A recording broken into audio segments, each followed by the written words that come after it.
kalau misalkan kontraksi uterusnya lembek, berarti biasanya itu suka ada perdarahan.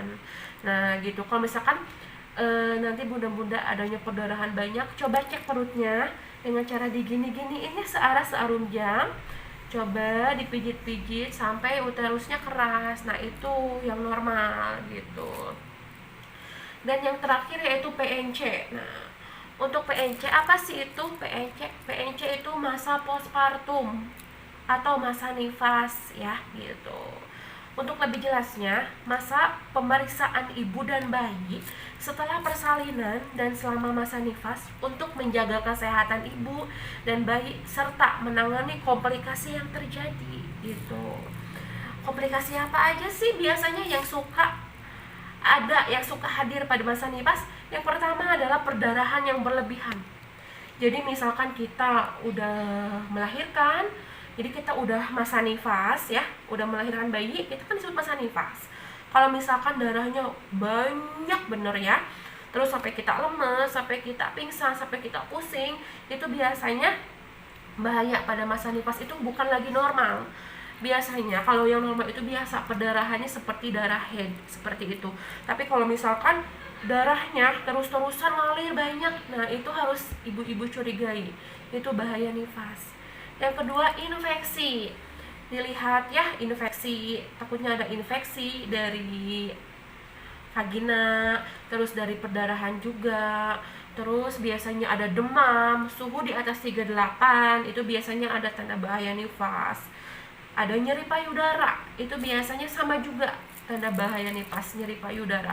Kalau misalkan nyeri payudara itu biasanya kalau misalkan si ASI-nya banyak tapi tidak dikeluarkan, itu biasanya akan membendung ASI, Nah, itu biasanya bakal ke ibunya menjadi meriang. Nah, seperti itu. Jadi ibu harus waspada ya. Harus memberikan bayi ibu ASI eksklusif selama 6 bulan. Sebisa mungkin kita menghindari formula ya. Gitu, karena meskipun suka ada komentar misalkan, ibu, kalau saya sih nggak ada ASI-nya, kenapa ya? Jangan khawatir, karena apa? Dengan sendirinya, kalau misalkan si ASI kita, payudara kita terus-terusan diisep sama bayi, otomatis nanti dengan sendirinya ASI dan ASI keluar. Jadi ibu-ibu nggak usah khawatir. Jadi saya anjurkan untuk memberikan ASI eksklusif selama 6 bulan gitu ya. Yang selanjutnya, kalau misalkan nanti kan tadi kan udah saya bahas mengenai perdarahan yang berlebih. Nah ibu-ibu, kalau misalkan perdarahan itu ada beberapa ya. Kalau misalkan pasca nifas itu, masa nifas itu disebut lohea. Ada beberapa lohea. Jadi bukan darah yang keluar tapi lohea. Apa itu lohea? Lohea itu ada 4 macam. Yang pertama lohea rubra. Lohea rubra itu adalah hari 1 sampai 4. Biasanya si loheanya itu berwarna merah segar seperti darah gitu. Itu dinamakan lohea. Seperti darah segar warna merah. Itu lohea biasanya hari 1 sampai ke 4.